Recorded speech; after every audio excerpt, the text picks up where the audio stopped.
Hello everyone, बोर्डाची तयारी कशी चालू आहे? होप सगळ्यांची तयारी व्यवस्थित चालू असेल. आजच्या सिरीजमध्ये आपण प्रोबॅबिलिटीचे असे काही टाइप्स बघणार आहोत की जे शुअर शॉर्ट एक्झाम मध्ये येतातच. हे जर 10 टाइप्स तुम्ही केले नाही तर गॅरंटेड 8 मार्क्स तुम्ही घालवून बसाल. व्हिडिओ शेवटपर्यंत बघा. या व्हिडिओमध्ये आपण बघणार आहोत 10 मिनिटांमध्ये विथ झिरो पॅनिक्स 8 मार्क्स गॅरंटेड. 10 मिनिटाच्या या व्हिडिओमध्ये आपण असे 10 टाइप्स ऑन द प्रोबॅबिलिटी बघणार आहोत जे शुअर शॉर्ट एक्झाम मध्ये विचारतात. याच्या बाहेर एकही टाइप किंवा एकही क्वेश्चन विचारणार नाही. तर सुरू करूयात पहिल्या टाइप पासून. हा एमसीक्यू वरती क्वेश्चन असतो ज्याच्यामध्ये विचारतात which number can not represent probability. तर प्रोबॅबिलिटी एक 4 ऑप्शन्स दिलेले असतात 1 2 3 4 आणि याच्यातली कुठली प्रोबॅबिलिटी असू शकत नाही अशा प्रकारचा प्रश्न असतो. याच्यामध्ये सीसी म्हणजे काय, कोर कॉन्सेप्ट काय आहे, प्रोबॅबिलिटीची रेंज ही नेहमी 0 to 1 असते, म्हणजे प्रोबॅबिलिटी कधीही निगेटिव्ह नसतो आणि 1 पेक्षा जास्त नसतो. त्यामुळे जे दिलेले ऑप्शन्स असतील या दिलेल्या ऑप्शन पैकी कोणताही नंबर जर 0 to 1 च्या मध्ये असेल. आता इथे एक ट्रिक असते की ते एक तर फ्रॅक्शन देतात, दुसरा पर्सेंटेज मध्ये देतात किंवा डेसिमल मध्ये ऑप्शन्स दिलेले असतात. याचं शेवटी तुम्हाला प्रत्येकाचं डेसिमल मध्ये किंवा फायनल आन्सर काढायचं आणि बघायचं आहे 0 to 1 च्या मध्ये प्रोबॅबिलिटी येते की नाही. ही जर येत नसेल तर तो नंबर प्रोबॅबिलिटी रिप्रेझेंट करत नाही. त्यानंतर सेकंड टाइप आहे find n of S using n of A. Core concept सीसी आहे. याच्यामध्ये P of A is equal to n of A divided by n of S आपला प्रोबॅबिलिटीचा स्टँडर्ड फॉर्म्युला आहे की कोणत्याही इव्हेंटची प्रोबॅबिलिटी काढण्यासाठी probability of A is equal to n of A divided by n of S. N of S म्हणजे काय आहे, सॅम्पल स्पेस आहे, total outcomes in the sample space. त्यानंतर एन ऑफ ए असेल फेवरेबल आउटकम्स आहे आणि यांचा रेशो आपल्याला प्रोबॅबिलिटी देते. तर याच्यामध्ये हे 1 मार्कांसाठी विचारलेले क्वेश्चन एव्हरी इयर म्हणजे 2019, 20, 23, 24 पेपरमध्ये तुम्हाला हे रिपीटेड क्वेश्चन मिळेल.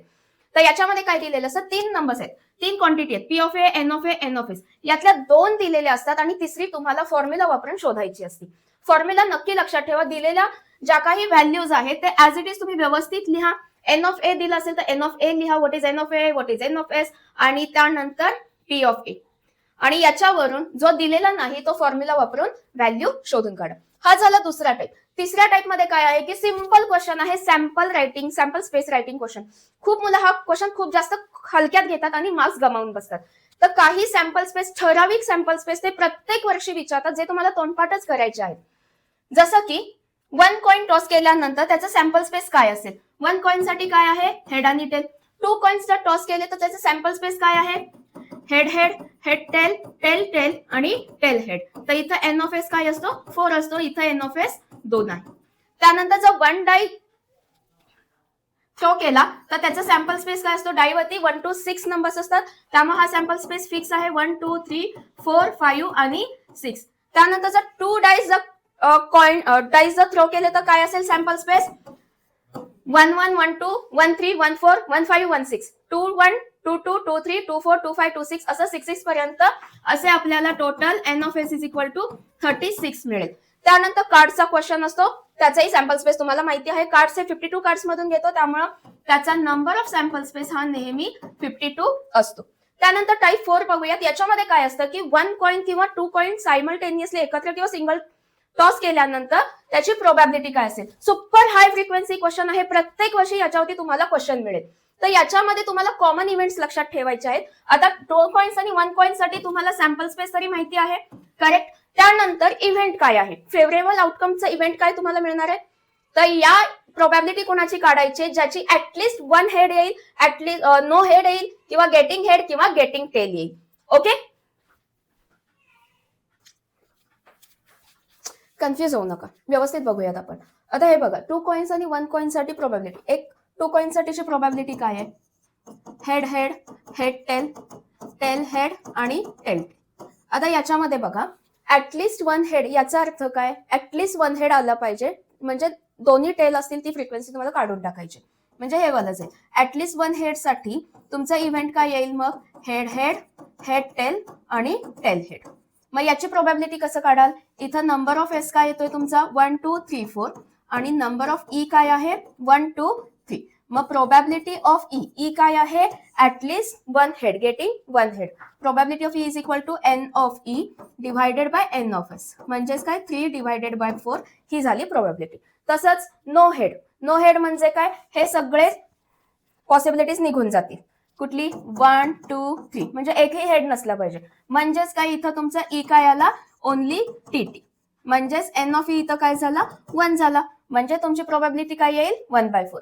गेटिंग हेड, गेटिंग टेल अशा प्रकारचे हे कॉमन इव्हेंट्स प्रत्येक वेळी रिपीट होतात, याच्यावरती थोडंसं फोकस कर. त्यानंतर पुढचा टाईप आहे डाइस बेस्ड क्वेश्चन. हे एव्हरी इयर रिपीट होतात. 2 ते 3 क्वेश्चन तुम्हाला 2 ते 3 मार्कांसाठी मिळतात. 2 प्रकारचे आहेत. एक तर एक डाई थ्रो केल्यानंतरचं सॅम्पल स्पेस किंवा प्रोबॅबिलिटी, आणि दुसरं आहे 2 डाईस थ्रो केल्यानंतर. तर पहिल्यांदा त्याचं सॅम्पल स्पेस बघून घ्या, हे आपण आधीच्या व्हिडिओमध्ये पण बघितलेलं आहे. त्यानंतर कॉमन इव्हेंट्स, कोर कॉन्सेप्ट याच्यामध्ये काय आहे, कॉमन इव्हेंट्स जे विचारले जातात ते कुठले आहेत ते बघूयात. Prime number. आता प्राईम नंबर 1 to, आता एक तर डाईस मध्ये 1 to 6 एवढेच नंबर्स असतात. याच्यामध्ये प्राईम नंबर्स कुठले आहेत, 2, 3 आणि 5. हे 3च आहेत. याच्यापेक्षा दुसरं कुठलंही येणार नाही. 2, 3 आणि 5. इव्हन किंवा ऑड नंबर, जर इव्हन नंबर विचारले तर 2, 4, 6. जर ऑड नंबर विचारले तर 1, 3, 5 हे असं येईल. त्यानंतर लेस दॅन अ नंबर, म्हणजे काहीतरी 5 पेक्षा लहान, 6 पेक्षा लहान, 4 पेक्षा लहान असे काहीतरी प्रश्न विचारतील ते. त्यानंतर परफेक्ट स्क्वेअर. आता याच्यामध्ये 2च परफेक्ट स्क्वेअर आहेत, कुठले, 1 आणि 4. तर त्याची प्रोबॅबिलिटी काय असेल असे प्रश्न विचारतील. त्यानंतर कस्टम फेस काहीतरी की 2, 4, 6, 8 2च येईल किंवा 4च मिळेल, 8च मिळेल, याची प्रोबॅबिलिटी काय. तर हे डाइस बेस्ड क्वेश्चन वरती अशा प्रकारचे हे कॉमन इव्हेंट्स प्रत्येक वर्षी रिपीट होतात आणि याच्या बाहेर तुम्हाला क्वेश्चन विचारले जाणार नाही. तर हे एकदा करून घ्या. त्यानंतर टाइप 6 आहे कार्ड प्रॉब्लेम्स. खूप जणांना खूप अवघड वाटतो, पण जर कार्डचा सेट तुम्ही व्यवस्थित समजून घेतला तर याच्यामध्ये काहीही अवघड नाही. याच्यामध्ये जे इव्हेंट्स असतात ते विचारतात, getting red card, getting black card किंवा गेटिंग अ फेस कार्ड असेल किंवा ऍस, पेड, डायमंड असे स्पेसिफिक काहीतरी विचारतात. याच्यामध्ये काही फॅक्ट्स तुम्हाला लक्षात ठेवायचे, ते काय, total number of the cards काय आहेत, 52 आहेत. मग याच्यामध्ये रेड कार्ड्स किती आहेत, 26 आहेत. ब्लॅक कार्ड्स किती आहेत, 26 आहेत. फेस कार्ड्स किती आहेत, 3 फेस कार्ड्स असतात, किंग, क्वीन आणि जॅक. अशा प्रकारचे 4 सूट्स असतात, त्यामुळे 3 into 4 म्हणजे किती झाले, टोटल 12 फेस कार्ड झाले. ऍस किती आहेत, 4 आहेत. 4 सूट मध्ये प्रत्येक एका सूट मध्ये एक आहे, असे 4 सूट्स आहेत, त्यामुळे 4 into 1 म्हणजे टोटल 4S. आणि ईच सूट मध्ये किती कार्ड्स आहेत, 13 कार्ड्स आहेत. हे फेस कार्ड बद्दल झालं. तसंच नंबर आहेत. नंबर कार्ड्स म्हणजे कुठले, 10, 9, 8, 7, 6, 5, 4, 3, 2 हे फेस असलेले कार्ड्स किती येतील. तर याच्यावरती प्रश्न कसे विचारतात की पूर्ण कार्ड सेट मधून तुम्हाला गेटिंग अ रेड किंग. मग आता लक्षात घ्या की रेड कार्ड्स 2 प्रकारचे आहेत. कुठले, तुमचं डायमंड आहे आणि दुसरा हार्ट आहे. तर डायमंड मध्ये एक किंग आहे, हार्ट मध्ये एक किंग आहे. म्हणजे इथं एन ऑफ ई काय झाला, 2 झाला. आणि एन ऑफ एस कार्डसाठी, card related प्रॉब्लेमसाठी N of S हा ऑलवेज 52 असतो, ऑलवेज 52 असतो. मग याची प्रोबॅबिलिटी काय येईल, n of E divided by n of S, म्हणजेच 2 divided by 52, 1 by 26. तर अशा प्रकारे हे प्रश्न सोडवायचे. त्यानंतर जर समजा getting a card as a black card, याची प्रोबॅबिलिटी काय येईल. तर इथं एन ऑफ एस काय आला, मग 26 आला. का तर टोटल ब्लॅक कार्ड्स, या टोटल 52 कार्ड्स मध्ये टोटल ब्लॅक कार्ड्स किती आहे, 26 आहेत. मग एन ऑफ एस किती आहे, 52 हे फिक्स आहे. कार्डच्या प्रॉब्लेम मध्ये तुमचा sample space n of S 52 हा फिक्स आहे. त्यानंतर मग प्रोबॅबिलिटी काय येईल, 26 डिवायडेड बाय 52 म्हणजे 1/2. तर अशा प्रकारे हे सारे प्रश्न तुम्हाला कार्ड प्रॉब्लेम्स मध्ये सोडवायचे आहेत.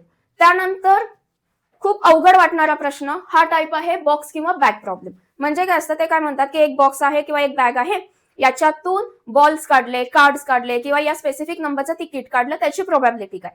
तर हे प्रश्न सोडवताना काही एक तर बघा प्रश्न काय विचारतात की पेन, या कलरचं pen, red pen, blue pen, green pen, की असा हा एक बॉक्स आहे आणि याच्यामध्ये 3 ग्रीन पेन आहेत, 4 ब्ल्यू पेन आहेत, 5 रेड पेन आहेत, त्यातून गेटिंग अ रेड पेन याची प्रोबॅबिलिटी काय आहे. तर या प्रकारचे प्रश्न सोडवताना काय करायचे, टोटल जे नंबर दिलेले आहेत तर तो सॅम्पल स्पेस आपल्याला आधी लिहायचे. म्हणजे या बॉक्समध्ये किती आयटम्स आहेत, be it a pen, be it a chocolate, be anything, जे आयटम्स आहेत टोटल, मग कुठल्याही कलरचे असू देत, रेड असू देत, ग्रीन असू देत, टोटल नंबर आधी काउंट करा. पेन असतील तर total number of the pen मोजा, चॉकलेट्स असतील तर टोटल चॉकलेट्स मोजा, बॉल असेल तर बॉल मोजा. हा नंबर ऑफ एस पहिल्यांदा लिहून घ्या. त्यानंतर जी प्रोबॅबिलिटी विचारलेली आहे त्याला फेवरेबल आउटकम जे आपण म्हणतो त्याचं लिहा. म्हणजे जर समजा रेड पेन विचारलं असेल तर टोटल रेड पेन त्यांनी किती दिलेले आहे तो इथं येईल. ग्रीन बॉल म्हटलं असेल तर ते ग्रीन बॉल किती आहे ते इथं येईल. अशा प्रकारे हा फेवरेबल आउटकम लिहा. आणि त्यानंतर फायनल प्रोबॅबिलिटी तुमची ऍज युजल फॉर्म्युलाने येईल, n of E divided by n of S. याच्यामध्ये सॅम्पल स्पेस लिहिणं खूप इम्पॉर्टंट असतं, number of the sample space.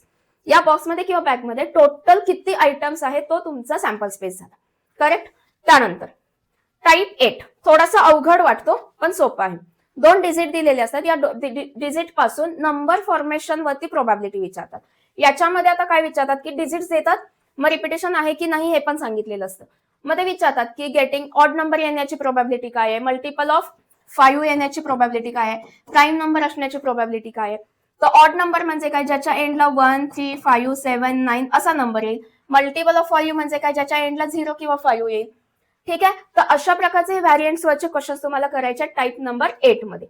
Type number 9 काय, कमिटी फॉर्मेशन म्हणजे काय, काहीतरी नंबर ऑफ द बॉईज आणि नंबर ऑफ द गर्ल्स दिलेले असतात आणि त्याच्यातून ते सांगतात की आपल्याला एक कमिटी बनवायची, की 5 मुलं आहेत, 5 बॉईज आहेत आणि 3 गर्ल्स आहेत, याच्यातून आपल्याला कमिटी बनवायची. तर टोटल एन ऑफ एस काय झालं तुमचं इथे, 5 + 3 म्हणजे 8 झालं. तर 8 लोकांमधून आपल्याला कमिटी चूज करायची. करेक्ट.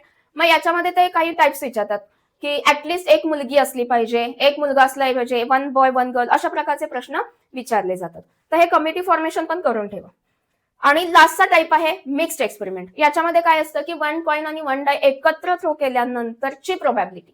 मग हे इव्हेंट्स, कॉमन इव्हेंट्स काय विचारतात की गेटिंग हेड आणि prime numbers, getting tail and odd number, getting head and divisible by 3, अशा प्रकारचे इव्हेंट्स विचारतात. तर मिक्स्ड एक्सपेरिमेंट मध्ये पण अगेन सॅम्पल स्पेस लिहिणं खूप इम्पॉर्टंट असतं. तर 1 हेड, हेड आणि 1 नंबर, हेड आणि 2 नंबर, हेड आणि 3 नंबर, हे पहिल्यांदा तुमचा जो सॅम्पल स्पेस आहे तो तुम्हाला नीट लिहायचा आहे. त्यानंतर जो फेवरेबल आउटकम आहे, या इव्हेंट कुठला विचारलेला आहे तो बघा, तो तुम्हाला इथे लिहायचा आहे आणि त्यानंतर फॉर्म्युला लिहून तो अप्लाय करायचा. तर अशा प्रकारे हे 10 प्रकारचे क्वेश्चन्स प्रोबॅबिलिटीवरती येतात. हे 10 टाइप्स जर तुम्ही नीट केला तर प्रोबॅबिलिटीमध्ये 8 पैकी 8 मार्क्स मिळायला काहीही हरकत नाही. प्रत्येक टाइपचे क्वेश्चन्स प्रोबॅबिलिटीवरती येतात. एमसीक्यू विचारतात, 1 मार्कचा क्वेश्चन विचारतात, 2 मार्क्सचा विचारतात, 3 मार्क्स, 4 मार्क्स आणि 5 मार्क्स. त्यामुळे हे टाइप्स नीट आणि व्यवस्थित करा, गॅरंटेड 8 मार्क्स तुम्हाला मिळतील. व्हिडिओ कसा वाटला ते सांगा आणि डिस्क्रिप्शन बॉक्समध्ये तुम्हाला एक्सपेक्टेड जे क्वेश्चन्स आहेत प्रोबॅबिलिटीवरती ते तुम्हाला पीडीएफ प्रोव्हाइड करते. ती पीडीएफ बघायला विसरू नका. ते 15 क्वेश्चन्स टू द पॉइंट तुम्ही सॉल्व्ह करा, तुमचा प्रोबॅबिलिटी कंप्लीट होईल. धन्यवाद.